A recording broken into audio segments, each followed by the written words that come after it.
ಇದು ಕೀರೆ ಸೊಪ್ಪು ಮಾಡೋದು ಹೇಗೆ ಅಂತ ಹೇಳ್ಕೊಡ್ತೀನಿ. ತುಂಬ ಈಸಿಯಾಗಿರೋದು ಇದೆ ಇದು ರೆಸಿಪಿ. ರೊಟ್ಟಿಗೆ ಮತ್ತು ಚಪಾತಿಗೆ ಎಲ್ಲ ಚೆನ್ನಾಗಿರುತ್ತೆ.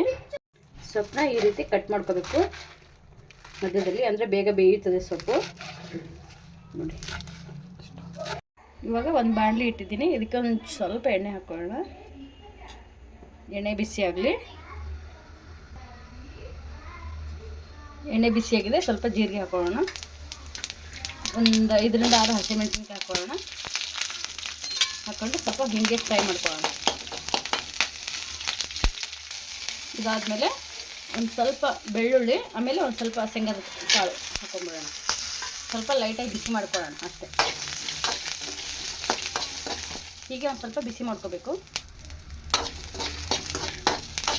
ನೋಡಿ, ಇದು ಇವಾಗ ಬಿಸಿಯಾಗಿದೆ. ಇಷ್ಟೇ ತೆಗೆದುಬಿಡೋಣ. ಇನ್ನು ಆಫ್ ಮಾಡ್ಕೊಳ್ಳೋಣ. ಇದನ್ನ ಇವಾಗ ಮಿಕ್ಸಿಗೆ ಹಾಕ್ಕೊಳ್ಳೋಣ. ಇದನ್ನು ಜಾರಿಗೆ ಹಾಕಿದ್ದೀನಿ. ಇವಾಗ ಸಣ್ಣ ಮಾಡ್ಕೊಂಬರ್ತೀನಿ ಒಂದು ಸ್ವಲ್ಪ. ನೋಡಿ, ಈ ಥರ ತರಿಯಾಗಿ ರುಬ್ಕೊಂಡಿದ್ದೀನಿ. ಇದನ್ನು ಒಂದು ಬಾಣಲಿಗೆ ಎಣ್ಣೆ ಹಾಕ್ಕೊಳ್ಳೋಣ ಸ್ವಲ್ಪ. ಇವಾಗ ಇದು ಎಣ್ಣೆ ಬಿಸಿಯಾಗಲಿ. ಎಣ್ಣೆ ಬಿಸಿಯಾಗಿದೆ. ಸ್ವಲ್ಪ ಜೀರಿಗೆ ಹಾಕ್ಕೊಳ್ಳೋಣ. ಆಮೇಲೆ ಇದು ಪೇಸ್ಟ್ ಮಾಡಿ ಇಟ್ಟಿದ್ವಲ್ಲ, ಇದನ್ನು ಹಾಕ್ಕೊಳ್ಳೋಣ. ಹಾಕ್ಕೊಂಡು ಇದನ್ನು ಸ್ವಲ್ಪ ಎಣ್ಣೆಲಿ ಫ್ರೈ ಆಗಲಿ. ಹೀಗೆ ಎಣ್ಣೆಲಿ ಫ್ರೈ ಮಾಡ್ಕೊಳ್ಳೋಣ. ಹೀಗೆ ಒಂದು 2-3 ರಿಂದ 3 ನಿಮಿಷ ಫ್ರೈ ಮಾಡ್ಕೊಳ್ಳೋಣ. ಇದು ಇವಾಗ ಕಟ್ ಮಾಡಿ ಇಟ್ಕೊಂಡಿದ್ವಲ್ಲ ಸೊಪ್ಪನ್ನ, ಇದನ್ನು ಹಾಕ್ಕೊಳ್ಳೋಣ.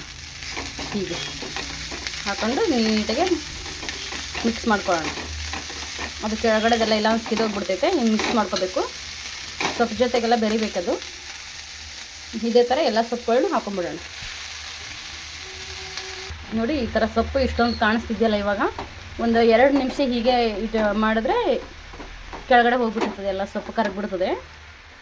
ನೋಡಿ, ಇವಾಗ ಇಷ್ಟೊಂದು ಸೊಪ್ಪದೆ. ಹೀಗೆ ನೀಟಾಗಿ ಮಿಕ್ಸ್ ಮಾಡ್ಕೊತಾ ಇರಬೇಕು. ಇದಕ್ಕೆ ಇವಾಗ ಉಪ್ಪು ಹಾಕೊಳ್ಳೋಣ. ನೋಡಿ, ಇದಕ್ಕೇನು ನೀರು ಹಾಕೋಂಗಿಲ್ಲ, ಏನಿಲ್ಲ ಸೊಪ್ಪಿಗೆ.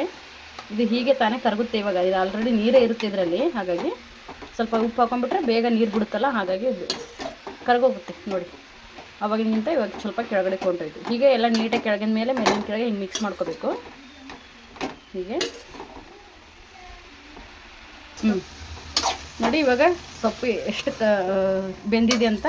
ಇನ್ನೂ ಬೇಯಬೇಕಿದು. ಹೀಗೆ ನೋಡಿ, ಈ ಥರ ನೀಟಾಗಿ ಮಿಕ್ಸ್ ಮಾಡ್ಕೊತ ಬರಬೇಕು. ಹಾಗೆಯೇ ಉರಿ ಜೋರಾಗಿ ಇಕ್ಬಿಟ್ಟು ಈ ಥರ ಮಿಕ್ಸ್ ಮಾಡಿದ್ರೆ ಬೇಗ ಎಲ್ಲ ಕುದೀತದೆ ಸೊಪ್ಪು.